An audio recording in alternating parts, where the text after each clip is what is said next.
did. We all started to go to Spain, didn't we? We did. We were off, dude. I know, and we brought all sorts of things back with us from our holidays.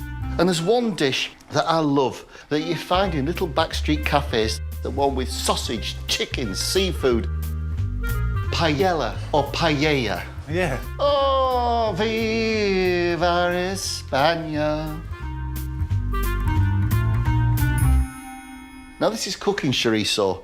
Like your chorizo, you know, the one you get that's like a log that you chew. Don't use that for this. Cooking chorizo is a raw sausage and it will need to be cooked.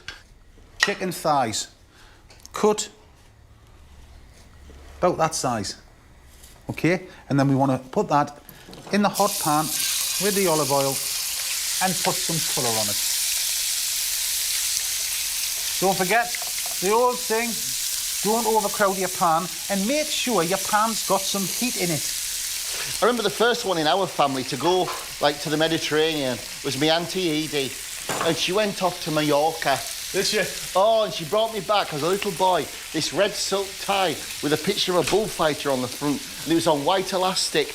I love that tie. Chorizo goes in with the chicken, and that cooks down. Take 4 flat cloves of garlic. We want to smell of garlic. We want that flavour to take us back.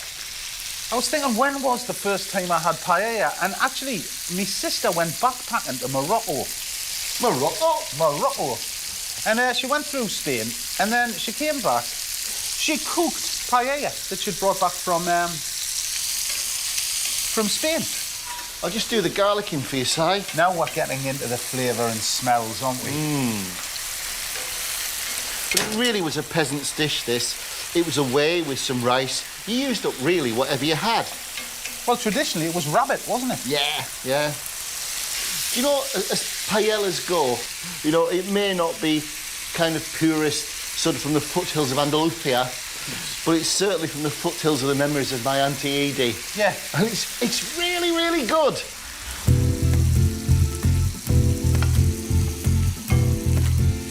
We have to have tomatoes, 3 fat, juicy tomatoes. We want the flesh, not the skin or the pips.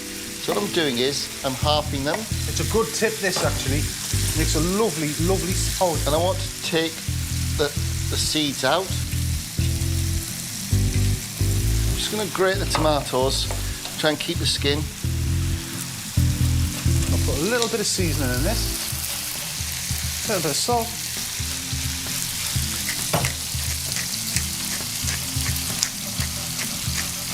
That's just the meat of the tomato. No pips, no skin, and that's what you want. Now, to cook the tomato off, what we're going to do is we're going to move the meat to one side, and then Dave's going to put that in there like that. And now we want the zest of a lemon. Oh, yeah. Now it's starting to smell like holidays. Yeah. And I want a teaspoon of smoked sweet paprika. The smoky paprika gives it that almost cooked over fire taste. Now the saffron. The rice is going to be a wonderful golden colour, that's the saffron. And I'm using a reasonable amount of saffron, and I'm just going to put that into some stock. I've got a pan of hot chicken stock here. A couple of sprigs of thyme. 3 bay leaves. 3. And now some greenery. So what I'm doing is, I'm just going to chop these green beans, and I'm keeping the tails on. Look at that. Lovely, lovely colours as well, isn't it? Yeah. Deep reds. Yeah. Well, it's all the colours of Iberia, isn't it? The Iberian Peninsula. Well, it looks like the tie that my Auntie Edie bought me. Lush, man. Oh. Right, now it's the stock, Stock. isn't it? Yeah. Let's just pour. Now, it's not like a risotto where you're constantly dribbling in kind of ladles full.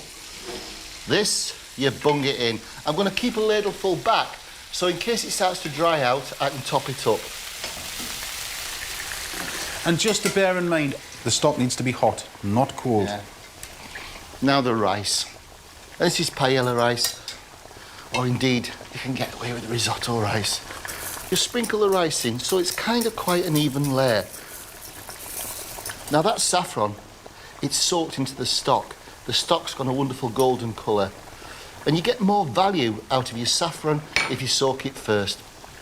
Now, this is the only time you ever stir your paella. After the saffron goes in. Now we leave that to simmer away for about 12 to 15 minutes until the rice is cooked through. As Dave says, we want the rice to cook through, but we take a piece out, we taste it. It needs to be slightly al dente because when we put the seafood on, the seafood needs time to cook and we don't want to overcook the rice.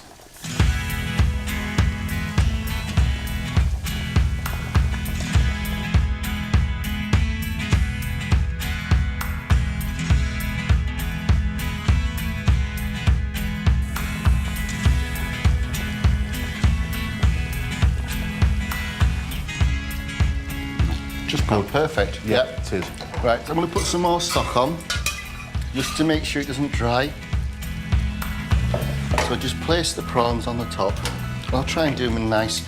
Get the mussels. The thing is, a paella, the pan goes to the table. So you want a bit of loveliness in your decoration.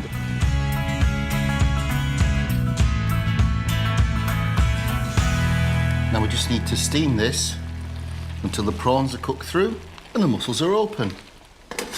So just let that steam for about 10 minutes and you will have a paella that is fit to serve for Julio Iglesias at his birthday party. It's that good.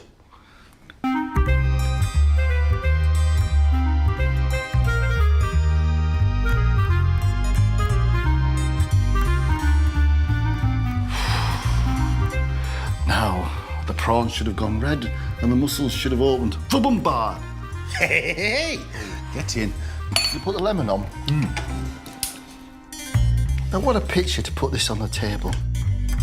Some say paella, some say paella. But what we say is, it's really, really good food. Shall we? Yeah. It's all about the rice, isn't it? Certainly is. And that's cooked to perfection. Oh, that is good. Where are you going on holiday this year? Magaluf? No, Wengarola. Don't need to with this.